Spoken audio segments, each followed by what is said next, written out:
Hi, Nilla Spark from Travel with Purpose, and welcome to my story. Well, it's not my story, it's a story of inspiration, of how the impossible is possible, and how traveling with purpose can actually have a story, not only for you, but for others. I'll commence this story by letting you know that the Camino de Santiago really inspired me when I read a book by Paulo Coelho called The Pilgrimage. And that inspired me to the point where I thought, one day I am going to walk the Camino de Santiago. Didn't know how, and I didn't really like the idea of putting a pack on my back and trying to find accommodation. And then I read Shirley MacLaine, I watched The Way, and then about 3 years ago, I was bedridden with shingles. It wasn't very comfortable, but here I was in bed, and I took the opportunity to read. And one of the books that I read was by Sonia Coquette called Walking Home. And she talked about how she got up one day and she decided that the Camino de Santiago was something that she really wanted to do.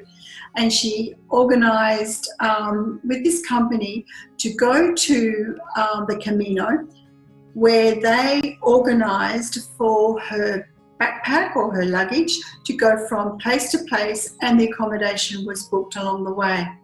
And I thought to myself, now that is how I am going to do the Camino de Santiago. So I came home, I went to work, and I decided that I would do a bit of research. Not very well, but I thought, you know what, I'm just going to take this opportunity while it's fresh in my mind, and where I got a bit excited to go and find out if there was a company in Australia that actually did what Sonia Coquette's company did. And lo and behold, I did find a company that actually booked the Camino, booked your accommodation, and transferred your luggage from point to point. So all that you had to do is get up in the morning, put on your trek gear, put on your boots, walking sticks in hand, have your breakfast, and off you go and walk. And you can walk between 20 to 30 odd kilometres. So with that, I decided that I was going to put together a group, and we were going to walk the Camino de Santiago. I was toying with the idea of doing the whole lot, and then talking to my husband, he was saying, Nilla, you're not going to do the whole lot. So I thought, okay, and he was thinking at the time of joining me. And I thought, okay, how can I get my way here? So I compromised. I said to him, I said, so what about if we walk 300 kilometres from Lyon to Santiago? He said, yeah, that sounds good. So off I went and organised it. Ended up with having 8 people on my group. John, unfortunately, wasn't able to come. And off we trek. Now, to say that it was easy, I would be lying. To say that it was difficult, I would be telling the truth. It stretched me physically, it stretched me mentally, it stretched me emotionally and spiritually. 4 days in, unfortunately, I received a phone call to say that my brother had passed away. So not only did I have the burden of walking the Camino de Santiago, I also had the burden of knowing that my brother had passed away. That weighed very heavily on my heart and my body. So you can just imagine knowing that you're so far away and there's nothing you can do, and my little brother was left over here to do all the arranging, etc., etc. But that's another story. So one of the hardest days of the walk was walking into Portomarín. I was walking down this really bad, actually I made the wrong decision but the right decision. There was an old route into Portomarín, or there was an actual route that was more on the road. For whatever reason, I didn't see that there was a difference. And I got to a point where it was fairly steep, very rocky, and I just froze.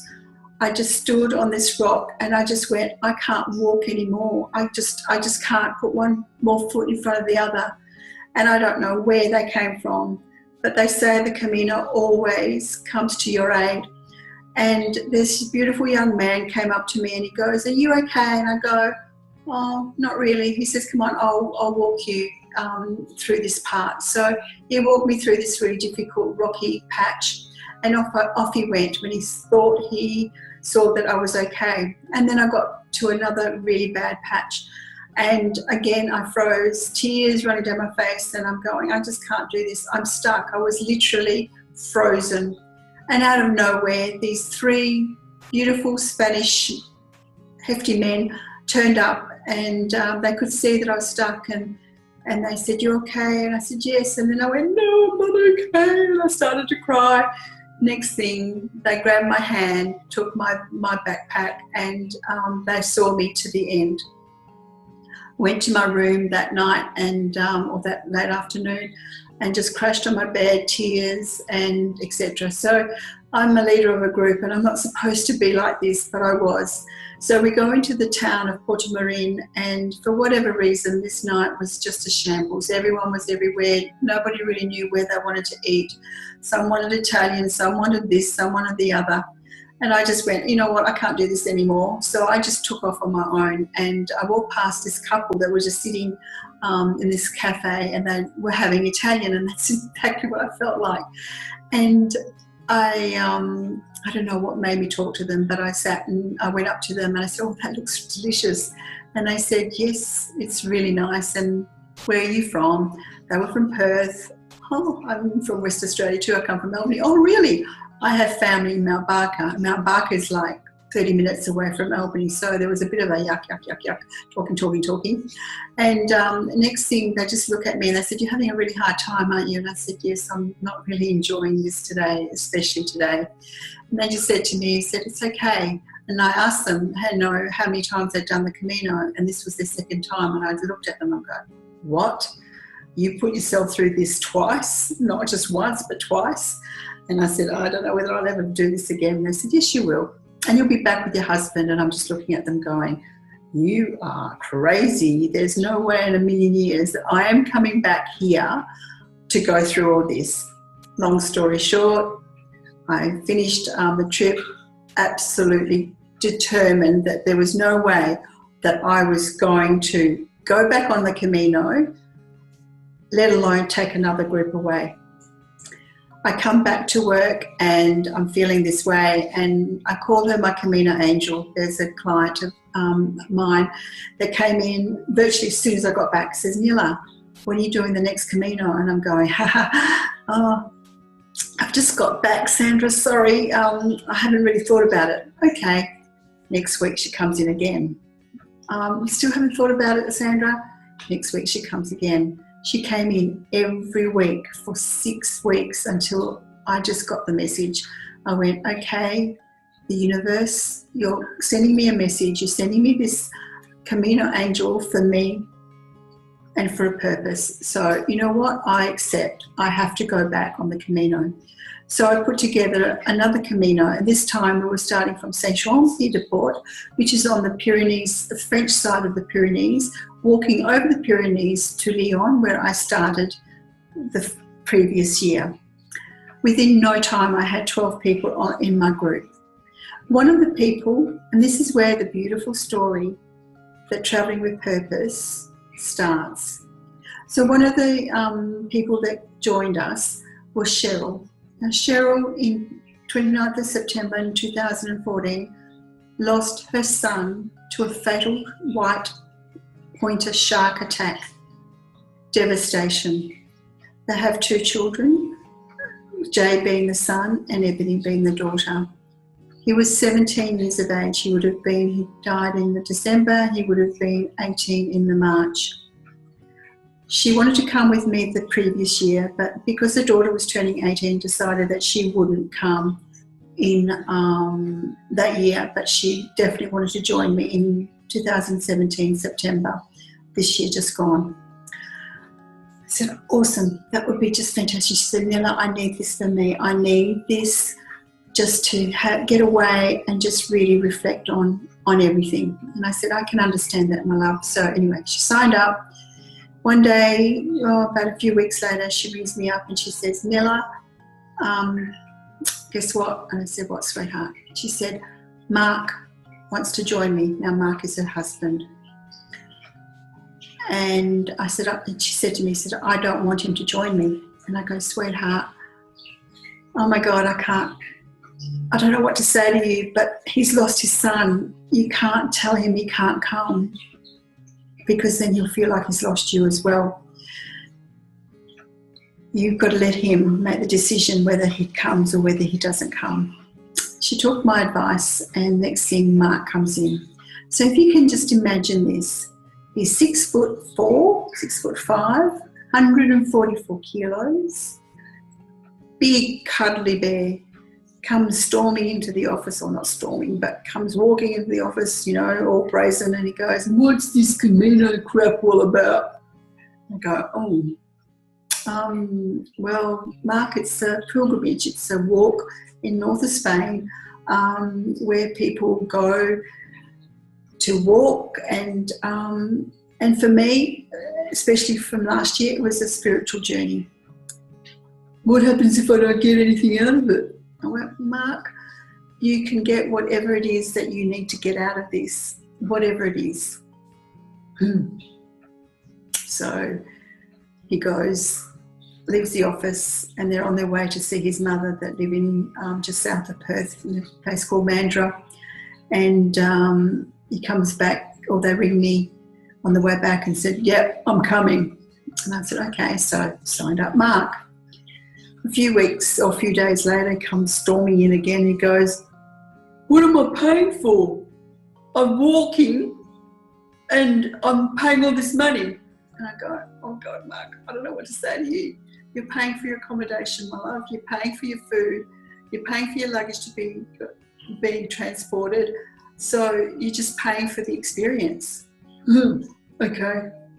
You know I'm not walking. I go, Mark, you can do whatever it is that you need to do, sweet, but you're doing Cheryl's booked to walk 170 kilometres, so if you walk 170 kilometres or you don't walk 170 kilometres, you're joining us. So no, I'll meet you in the bar in each town. I said, okay, sweet, that's what you want to do, then that's what you want to do.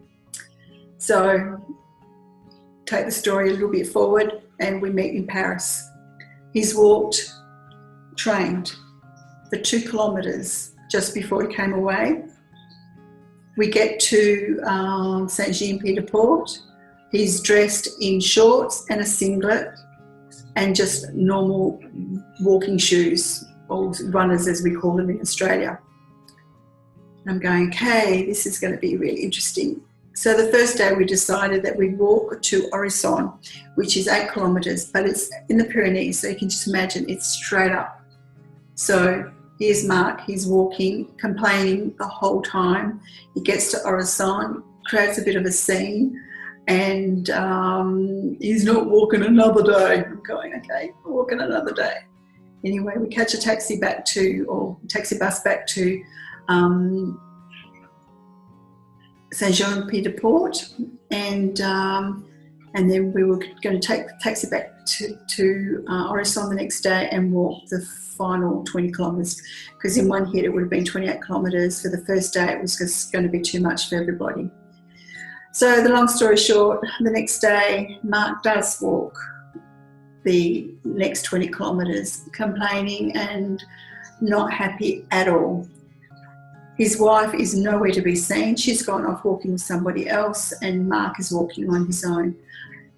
You could see and you could feel that their relationship was really, really, really strained. Cheryl, I'm sure, if she'd come on her own, was definitely making a decision to leave her husband.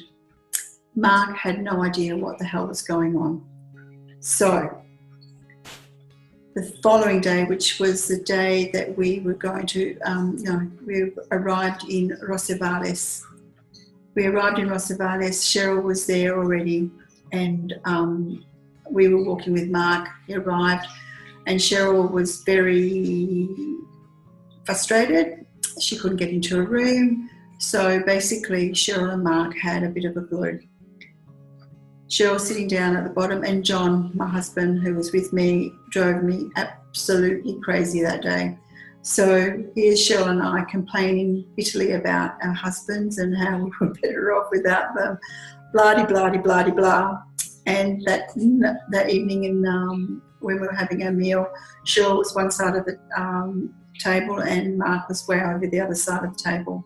At the end of the meal, everybody left and there's three of us, Mark, John and myself were left, and we had a really lovely conversation.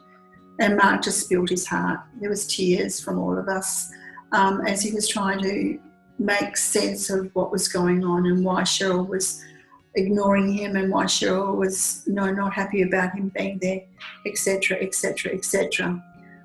So the next day we decided that I would walk with Cheryl and Sandra, my Camino angel, and John would walk with Mark.